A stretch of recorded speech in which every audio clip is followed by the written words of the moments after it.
my job, I work with children and families, and the Y has a great reputation in town, and every time I've dropped in, it's been perfect. So this was the first place we came to bring Jazz. When I bring him in the morning, he's happy, he loves it. I couldn't ask for anything better. I would say it has been an excellent experience for him and myself, and an eye-opener for me and for him as far as his learning abilities. Awesome. Asheville doesn't have a huge amount of diversity, and I wanted him to be in a place that, you know, where he saw other cultures and ethnicities, so that he would grow up comfortable and, you know, knowing that there are other people that look different but are really just the same as he is. So, and that seems to have worked out really well.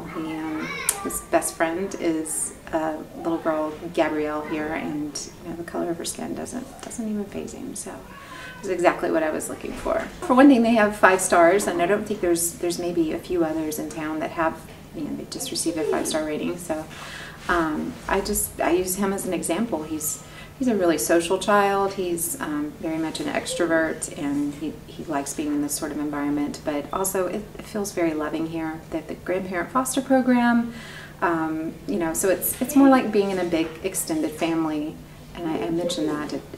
It doesn't feel overly strict. It doesn't feel icky like a lot of daycares do, like where it feels like your child is a burden when you walk in, that people maybe don't want to be there. Everybody here seems to like what they do, and they seem to really love the children.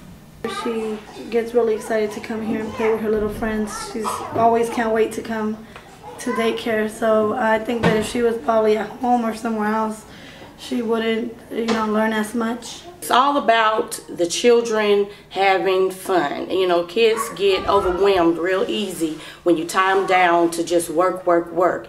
But at the same time, they are educated to be able to learn through having fun. On a daily basis, we really appreciate the care that she gets and the individual attention. They've been very accommodating with diets and meals and things like that, and they're just always willing to work with us and to find ways to improve their program, and they're really open to feedback, which we really appreciate, and it makes it for a great collaboration. Prior, she was in a home daycare, and it was a very loving environment, but maybe not as intellectually stimulating. Once she came here, we were in the car one day riding, and all of a sudden she started saying thoughts become words, and words become actions, and actions become character, and character is your destiny. You know, saying things like that, pretty profound statement for a 3-year-old to make. So it made quite an impression. I have a 2-year-old daughter who is in the toddler room. She's getting amazing social skills that I've noticed with her as she's progressively getting older. She knows her space. She knows how to tell me if she is wanting her alone time. She is also expressing her needs more so than other children that I've seen who may not be at daycare. You know, I could probably talk all day about it, but one of the things that sold me, and I think it's the most important thing for a mother, is to come and look and just show up, because that's how I did it, and that's why I picked the Y.